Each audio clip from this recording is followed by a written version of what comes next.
자, 손모가지를 건다라고 안 했습니다. 손모가지를 걸까라고 했습니다. 걸까? 안 걸 수도 있는 거죠. 네. 제가 평상시에는 영상을 다 만들고 나서 이렇게 그 썸네일 화면 글자를 이렇게 만드는데요. 이번에는 반대로 했습니다. 네. 지금 정보통신 유지관리자 요거 선임 제도에 대해서 한번 그 영상 만들어 드렸더니 갑론을박이 많이 나오는데 강한 불만을 터뜨리시는 분도 있고 이따위로 하면은 뭐 되겠냐라는 분도 계시고 반말 찍찍찍찍거리는 분들도 계셨어요. 네, 그래서 참 보기가 그랬는데 아, 사실 기계가 먼저 기계 선임 제도에서 먼저 상황을 보였죠. 지금 이제 어디서 이 문제가 이걸 반대하고 나서는지 모르겠지만 약간 완화 규정으로 바뀌면서 좀 요거를 기존에 있는 사람들도 할 수 있도록 뭐 이런 식으로 바뀌어서 자격자들이 의미가 없지 않느냐 이러면 그런 불만들이 터져 나왔어요. 자, 정보통신 선임 제도에 대해서 나온 거는 지금 꽤 됐고요. 요거에 대해서 불만을 터뜨리시는 분들은 아마 둘 중 하나일 겁니다. 기계도 없고 요것도 없고 하시는 분들이 나는 그럼 할 수 있는 게 없네 뭐 이러면서 하시는 분들이 이 불만을 터뜨렸을 거고요. 또 다른 분은 이제 소장님이나 과장님들 당장 이제 사람을 그러면 어떻게 써야 되냐 이런 분들이 이제 불만이 터졌을 거예요. 자,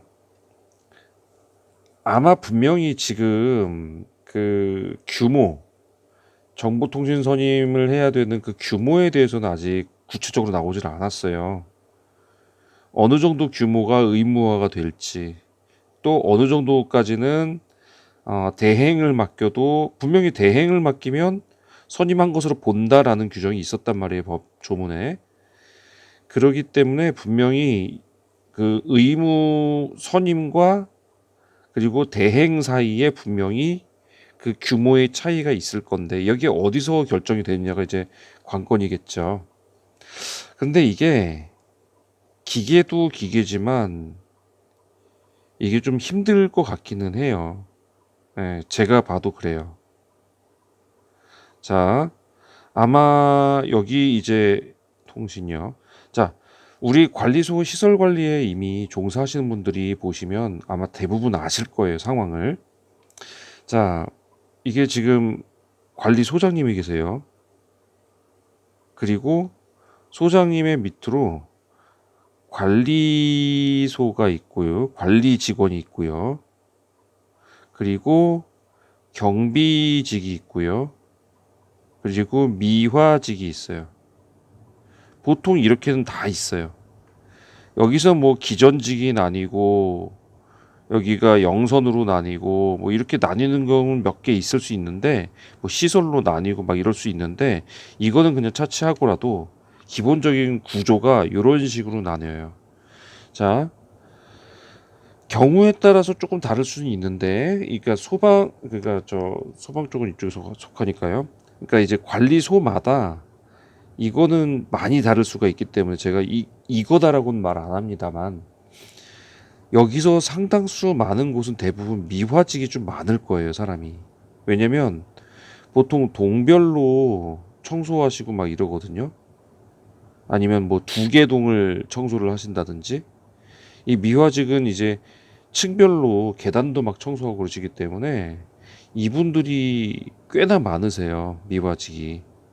그리고 경비 아저씨도 어떤 데는 많고 어떤 데는 줄인 데도 있고 그래요. 근데 이 경비 아저씨들이 사실 뭘 하냐면 우리 그거 뭐죠? 쓰레기 분리수거. 분리수거를 담당을 보통들 하신단 말이에요. 분리수거를 담당하시기 때문에 아무래도 기본 이상은 있으세요. 아주 적지는 않아요. 사실 관리직이 사실은 제일 적거든요. 사실은 이제 어쩔 수 없이 늘어나는 경우는 있지만 예, 좀 적은 편인데 이제 문제는 이 관리소 직원이 이제 어떻게 구성되느냐인데 아까 경비하고 미화는 빼겠습니다. 그러면 이제 관리소장 밑에 과장이 있고 자 여기서 이제 과장과 유사하게 무슨 내려가는 이렇게 대리로 해서 이제 기존에 여기가 아마 전기를 걸었겠죠. 그리고 여기가 뭐 소방, 여기가 기계, 여기가 뭐 이제 한다면 정보통신 뭐 이번에 이제 법대로 간다면요. 이렇게 가고 그러면 자 여기 쪽에 이제 기전이 포함될지 아니면 여기에 이제 뭐 한둘씩 밑에 직원들이 이름이 달리하여 뭐 시설로 갈 수도 있고요. 소방으로 갈 수도 있고요. 이게 기전일 수도 있고요. 뭐 하여간 이런 식으로 배치가 될지 아니면 대리 밑에 6명이 쫙 그냥 같이 이렇게 갈지. 자, 요렇게 했을 경우 하나, 둘, 셋, 넷, 다섯, 여섯, 일곱, 여덟, 아홉, 11명이에요. 자, 이게 끝인가요? 격리, 서무. 자, 분명히 이 정도 규모에는 격리 혼자서 못해요. 서무 있어야 돼요. 예, 이 정도 규모가 되려면. 그러면 11명, 12, 13명이에요. 자, 여러분들 관리비를 보시면요. 아파트 사시는 분들 계시잖아요. 네, 아파트 사시는 분들. 아파트 관리비 고지서 나오죠. 관리비 고지서가 A4만한 게 이렇게 두 개로 펼쳐지는 게 여기 점점점점점 이렇게 돼가지고 요거 접어가지고 요렇게 3단으로 접어서 올 겁니다. 보통은. 예, 그래서 이걸 딱 피잖아요. 그러면 양쪽에 이렇게 3단으로 접힌 게 펴지고 뭐가 얼마고 뭐가 얼마고 뭐가 있고 막 나와요. 관리비 고지서에 이게 첫 여기에는 이제 몇 동 몇 호 뭐 얼마 이 정도만 나와 있을 거고 여기 쫙 줄줄이 나와요. 자, 요 관리비 고지서를 뒤집어 보시면 뒤집어 보시지 않으신 분들이 되게 많으세요. 그죠? 뒤집어 보시면 여기에 관리비 전체 관리비 항목들이 쫙 나와요. 뭐가 얼마 거의 이렇게 4단으로 해서 나와요. 뭐가 얼마 무진장 많이 나와요. 관리비 항목 다 공개하게 돼 있어요. 이 중에 제일 먼저 나오는 게 일반 관리비라는 게 나옵니다. 요 일반 관리비가 제일 크거든요. 뭐 보통 뭐 2, 3천 하는 데도 있고요. 예, 더 되는 곳 많을 거예요, 아마. 2, 3천 하는 곳은 이제 좀 작은 규모죠. 뭐 한 1000세대 미만 아파트? 예, 이런 데가 2, 3천 정도가 나올 거고요. 2, 3천 더 나올 수도 있어요. 1000세대.